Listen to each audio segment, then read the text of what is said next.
ঢাকা মেডিকেলে শিক্ষার্থীদের সঙ্গে ছাত্রলীগের সংঘর্ষ। ডাবিতে ছাত্রলীগের হামলায় সাংবাদিক সহ আহত শতাধিক। ঢাকা মেডিকেলে লাঠি নিয়ে ছাত্রলীগের শোডাউন, শিক্ষার্থীদের ওপর ফের হামলা। তাদের শেষ দেখিয়ে ছাড়ব, ছাত্রলীগ সভাপতির হুঙ্কার। ছাত্রলীগকে শহীদুল্লাহ হলে ঢুকতে দেয়নি শিক্ষার্থীরা। এতক্ষণ শুনছিলেন সংবাদ শিরোনাম, এবারে বিস্তারিত। আসসালামু আলাইকুম, বিসমিল্লাহির রহমানির রহিম। ডাবিতে ছাত্রলীগের হামলায় সাংবাদিক সহ আহত শতাধিক। ঢাকা বিশ্ববিদ্যালয়ের কোটা সংস্কার আন্দোলনকারীদের ওপরে ছাত্রলীগের হামলার ঘটনায় আহত হয়েছেন শতাধিক শিক্ষার্থী। তাদেরকে ঢাকা মেডিকেল কলেজ হাসপাতালে নিয়ে যাওয়া হয়েছে। দৈনিক জনকণ্ঠের একজন ফটো সাংবাদিকও রয়েছেন আহতদের মধ্যে। প্রধানমন্ত্রী শেখ হাসিনার বক্তব্যকে ঘিরে কোটা সংস্কার আন্দোলনকারী এবং ছাত্রলীগ সোমবার বিকালে রাজু ভাস্কর্যের পাদদেশে পাল্টাপাল্টি কর্মসূচি ঘোষণা করেছিল। এক পর্যায়ে দুই পক্ষের মধ্যে সংঘর্ষ বাধে এবং পরে কোটা বিরোধী আন্দোলনকারীদের পিটিয়ে ছত্রভঙ্গ করে দেয় ছাত্রলীগ। পাল্টাপাল্টি কর্মসূচি ঘিরে ঢাকা বিশ্ববিদ্যালয় ক্যাম্পাসে দিনভর উত্তেজনা চলছিল। সকাল থেকেই কোটা সংস্কার আন্দোলনকারীরা বিক্ষোভ সমাবেশের জন্য দুপুর 12:30টার পর রাজু ভাস্কর্যের পাদদেশে জড়ো হতে থাকেন। ছাত্রলীগ একই জায়গায় বিকাল 3টায় সমাবেশ করার ঘোষণা দিলেও কোটা বিরোধীরা ওই জায়গা দখল করে রাখায় সরকার সমর্থক সংগঠনটির নেতাকর্মীরা জড়ো হন মধুর ক্যান্টিনে। এরই মধ্যে বিকাল 3:15টার দিকে বিশ্ববিদ্যালয়ের বিজয় 71 হল এবং আষ্টারদা সূর্য সেন হলের কাছে দুই পক্ষের মধ্যে ঢেল ছোড়াছুড়ি শুরু হয়। এরপর আন্দোলনকারীদের একটি অংশ লাঠিসোঁটা নিয়ে মল চত্বরে অবস্থান নেন। অন্যদিকে ছাত্রলীগের কর্মীরা অবস্থান নেন মধুর ক্যান্টিন, বিজয় 71 ও সূর্য সেন হলের ভেতরে। বিকাল 3:45টার দিকে মধুর ক্যান্টিন ও বিভিন্ন হল থেকে বেরিয়ে এসে ছাত্রলীগ কর্মীরা মল চত্বর থেকে আন্দোলনকারীদের ধাওয়া দিয়ে বিসি চত্বরে নিয়ে যায় এবং পিটুনি শুরু করে। হামলার মুখে কোটা আন্দোলনকারীরা ছত্রভঙ্গ হয়ে যায় এবং ক্যাম্পাসের বিভিন্ন অংশ দিয়ে ক্যাম্পাস ত্যাগ করে। অন্যদিকে ছাত্রলীগ কর্মীরা লাঠিসোঁটা নিয়ে ভিসি চত্বর সহ ক্যাম্পাসের বিভিন্ন অংশে অবস্থান নেন। ঢাকা বিশ্ববিদ্যালয় ছাত্রলীগের সভাপতি মাজহারুল কবির শয়ন সাংবাদিকদের বলেন, আমাদের নেতাকর্মীদের তারা উস্কে দিয়েছে, আমরা খুব দাঁত ভাঙা জবাব দিয়েছি। আজকে তাদেরকে আমরা 5 মিনিটে ক্যাম্পাস থেকে বের করে দিয়েছি। সাধারণ শিক্ষার্থীদের আমরা বলবো, আপনারা আন্দোলন থেকে সরে যান। আপনারা 20% সরে গেলে দেখা যাবে বাকি 80% পলিটিক্যাল অ্যাক্টিভিস্টদের কিভাবে মোকাবেলা করতে হয় সেটা আমরা জানি।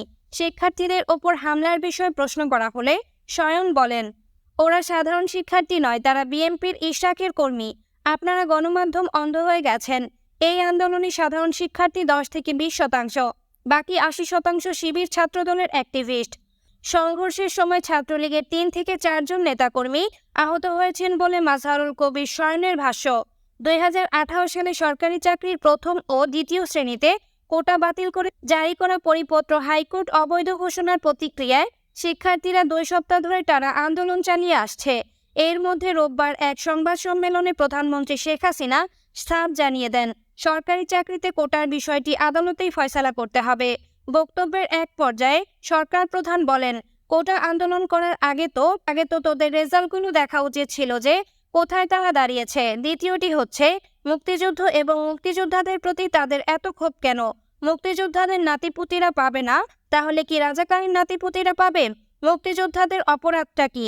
নিজের জীবন বাজি রেখে নিজের পরিবার সংসার সব বাদ দিয়ে যারা মুক্তিযুদ্ধে অংশ নিয়েছিল, না খেয়ে না পড়ে কাদামাটিতে রোদ বৃষ্টি ঝড় সব উপেক্ষা করে যুদ্ধ করে এই দেশ স্বাধীন করেছে।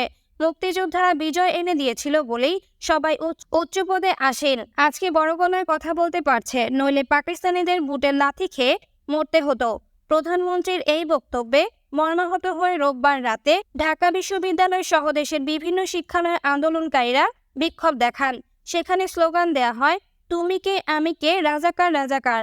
ঢাকা বিশ্ববিদ্যালয়ের বিক্ষোভে অংশ নেওয়া বৈষম্য বিরোধী ছাত্র আন্দোলনের অন্যতম সমন্বয়ক হাসনাত আবদুল্লাহ বলেন, স্বাধীন বাংলাদেশে সবাই রাজাকারকে সবাই ঘৃণা করে। আমাদেরকে রাজাকার বলে সম্বোধন করা হয়েছে। 2% ছাড়া বাকি 98% রাজাকার। এটা ছাত্রদের আহত করেছে। ঢাকা মেডিকেলে লাঠি নিয়ে ছাত্রলীগের শোডাউন, শিক্ষার্থীদের ওপর ফের হামলা। ঢাকা মেডিকেল কলেজ হাসপাতালে কোটা বিরোধী আন্দোলনকারী শিক্ষার্থীদের ওপর ফের হামলা করেছে ছাত্রলীগের নেতাকর্মীরা। সোমবার বিকাল 5:30টায় ঢাকা মেডিকেলের সামনে থাকা আন্দোলনকারীরা শিক্ষার্থীদের ওপর ইট পাটকেল নিক্ষেপ শুরু হয়। পরে ছাত্রলীগের সঙ্গে শিক্ষার্থীদের পাল্টাপাল্টি ধাওয়ার ঘটনা ঘটে। এর আগে ঢাকা বিশ্ববিদ্যালয় ক্যাম্পাসে আন্দোলনকারী সাধারণ শিক্ষার্থীদের ওপর হামলা করে ছাত্রলীগ। এতে সাংবাদিক সহ শতাধিক শিক্ষার্থী আহত হন। বিকাল 3:30টার পর থেকে চিকিৎসা নিতে ডামেকে আহত শিক্ষার্থীদের ভিড় বাড়তে থাকে। বিকাল 5টার দিকে ঢাকা মেডিকেলের ভেতরে শোডাউন ও ইট পাটকেল ছোড়ে ছাত্রলীগের নেতাকর্মীরা। প্রত্যক্ষদর্শীরা জানান, ছাত্রলীগের একদল কর্মী শহীদ মিনার থেকে মেডিকেলের দিকে আসছিলেন। মেডিকেলের সামনে শিক্ষার্থীদের জটলা দেখতে পেয়ে তারা ধাওয়া দেয়। এই সময় ছাত্রলীগের নেতাকর্মীরা ইট পাটকেল ছোড়েন। ইটের আঘাতে একজন পথচারী আহত হন। পরে লাঠিসোঁটা নিয়ে বিকেল 5টা 25 মিনিট পর্যন্ত মেডিকেলের ভেতরে বাইরে শোডাউন দেয় ছাত্রলীগ। এই সময় ডামেকের বাইরের রাস্তায় আহতদের সঙ্গে আসা একদল শিক্ষার্থীর ওপর হামলা করে ছাত্রলীগ। পরে ধাওয়া পাল্টা ধাওয়ার ঘটনা ঘটে।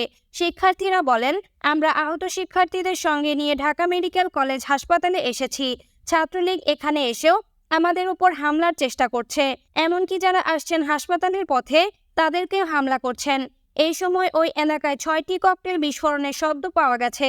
বর্তমানে ঢাকা মেডিকেল কলেজ হাসপাতালের জরুরি বিভাগের সামনে থমথমে পরিস্থিতি বিরাজ করছে। মেডিকেলের বাইরে ছাত্রলীগের নেতাকর্মীরা অবস্থান করছে। সেখানে পুলিশের কোনো সদস্য দেখা যাচ্ছে না। তবে সন্ধ্যার দিকে জরুরি বিভাগে আনসার সদস্য মোতায়েন করা হয়েছে। তাদের শেষ দেখিয়ে ছাড়ব ছাত্রলীগ সভাপতির হুঙ্কার। কোটা সংস্কার আন্দোলনে যারা আমি রাজাকার স্লোগান দিচ্ছেন তাদের শেষ দেখিয়ে ছাড়বেন বলে হুঙ্কার দিয়েছেন ছাত্রলীগ সভাপতি সাদ্দাম হোসেন। সোমবার দুপুরে রাজু ভাস্কর্যের সামনে আন্দোলনের নামে মুক্তিযুদ্ধকে কটাক্ষ করার প্রতিবাদে বিক্ষোভ মিছিল পর্ব অনুষ্ঠানে সাংবাদিকদের এ কথা বলেন তিনি। সাদ্দাম হোসেন বলেন, মহান স্বাধীনতাকে কটাক্ষ করা এবং ৭১-এর গণহত্যাকারীদের পক্ষে সাফাই গাওয়া এবং অস্থিতিশীল পরিস্থিতি সৃষ্টির চেষ্টার বিরুদ্ধে বাংলাদেশের ছাত্র সমাজের যে ঐক্যবদ্ধ অবস্থান, সেই ঐক্যবদ্ধ অবস্থানের বহিঃপ্রকাশ রাজু ভাস্কর্যের পাদদেশে ছাত্রলীগের নেতাকর্মীরা সমবেত হয়েছে। তিনি বলেন, শিক্ষা প্রতিষ্ঠানে যারা নৈরাজ্য তৈরি করতে চায়, রাজাকারদের তোষণ করার রাজনীতি বাংলাদেশে যারা বাস্তবায়ন করতে চায়, তাদের বিরুদ্ধে ঐক্যবদ্ধ রয়েছি। ছাত্রলীগ সভাপতি বলেন, অনেক দায়িত্বশীলতার পরিচয় দিয়েছি, বিনয়ের পরিচয় দিয়েছি, যৌক্তিক পরিকল্পিত উপায়ের জন্য শিক্ষার্থীদের আহ্বান জানিয়েছি। কিন্তু আজ আমরা মনে করি যে আন্দোলনকে কন্ট্রোল করছে মুক্তিযুদ্ধের চেতনাকে যারা লালন করে না তারা। তাদের হাতেই আন্দোলনের রিমোট কন্ট্রোল চলে গেছে। সাদ্দাম বলেন, এজন্য বাংলাদেশ ছাত্রলীগ রাজনৈতিকভাবে এটি মোকাবেলা করার সিদ্ধান্ত নিয়েছে। তিনি বলেন, যারা নৈরাজ্য করবে, রাজাকারদের তোষণ করার রাজনীতি বাংলাদেশে যারা বাস্তবায়নের চেষ্টা করবে, সম্পূর্ণভাবে প্রস্তুত রয়েছি সাংগঠনিকভাবে, রাজনৈতিকভাবে এটি মোকাবেলা করার জন্য। ডামেকে শিক্ষার্থীদের সঙ্গে ছাত্রলীগের সংঘর্ষ। ঢাকা বিশ্ববিদ্যালয় কোটা সংস্কার আন্দোলনকারীদের সঙ্গে ছাত্রলীগের দফায় দফায় সংঘর্ষের পর ঢাকা মেডিকেলের সামনে উভয় পক্ষে সংঘর্ষ হয়েছে। সোমবার বিকেলে এই ঘটনা ঘটেছে। সংঘর্ষে শিক্ষার্থীদের বিপরীতে ঢাকা মহানগর উত্তর দক্ষিণ ঢাকা জেলা উত্তরের ছাত্রলীগের নেতাকর্মীরা অংশ নিয়েছেন। সেখানে ইট পাটকেল নিক্ষেপ ও অসংখ্য ককটেল বিস্ফোরণের শব্দ শোনা গেছে। এইদিকে সোমবার দুপুরে কোটা সংস্কারের দাবিতে আন্দোলনরত শিক্ষার্থীদের সরিয়ে রাজু ভাস্কর্য ও টিএসসি দখলে নিয়েছে ছাত্রলীগ। এর আগে তাদের মধ্যে ব্যাপক ধাওয়া পাল্টা ধাওয়ার ঘটনা ঘটেছে। বিকাল 4:15টার দিকে আন্দোলনরত শিক্ষার্থীরা পিছু হটলে রাজু ভাস্কর্যে অবস্থান নেয় ছাত্রলীগ। ঢাকা বিশ্ববিদ্যালয়ের দাবি বিজয় ৭১ হলে কোটা সংস্কার আন্দোলনকারীরা ও ছাত্রলীগ নেতাকর্মীদের মধ্যে সংঘর্ষ হয়। সংঘর্ষের মধ্যে দুপক্ষ একে অপরের দিকে ইটপাটকেল নিক্ষেপ করে। এতে বেশ কয়েকজন আহত হয়েছে। ছাত্রলীগ অভিযোগ করেছে, সাধারণ শিক্ষার্থীরা তাদের ওপর আগে হামলা চালিয়েছে। অন্যদিকে সাধারণ শিক্ষার্থীরা বলছেন, ছাত্রলীগ তাদের ওপর প্রথম হামলা চালিয়েছে। এই হামলায় উভয় পক্ষের বেশ কয়েকজন আহত হয়। বর্তমান ঢাকা বিশ্ববিদ্যালয় এলাকায় থমথম পরিস্থিতি বিরাজ করছে। ছাত্রলীগকে শহীদুল্লাহ হলে ঢুকতে দেয়নি শিক্ষার্থীরা। ঢাকা বিশ্ববিদ্যালয় শহীদুল্লাহ ও কার্জন হলে শিক্ষার্থীদের বাধায় প্রবেশ করতে না পেরে ককটেল বিস্ফোরণের অভিযোগ উঠেছে ছাত্রলীগের বিরুদ্ধে। সোমবার সন্ধ্যা 6টার দিকে হলের আশেপাশে অবস্থান নিয়ে ককটেল ও ইট পাটকেল নিক্ষেপ করে ছাত্রলীগ। প্রত্যক্ষদর্শীরা জানায়, শহীদুল্লাহ হলের ভেতরে মিছিল করে আন্দোলনরত শিক্ষার্থীরা। এরপর হল সংলগ্ন এলাকায় গিয়ে ককটেল বিস্ফোরণ ঘটায় ছাত্রলীগের নেতাকর্মীরা। তারা হলে ঢোকার চেষ্টা করে ব্যর্থ হয়ে হল লক্ষ্য করে ইট পাটকেল নিক্ষেপ করে। এরপর শহীদুল্লাহ হল ও কার্জন হলে অবস্থানরত শিক্ষার্থীরা ছাত্রলীগকে লক্ষ্য করে ইট ছোড়ে। এতে বেশ কয়েকজন আহত হয়েছে বলে জানা গেছে। আহতরা ঢাকা মেডিকেল কলেজ হাসপাতালে চিকিৎসা নিচ্ছেন।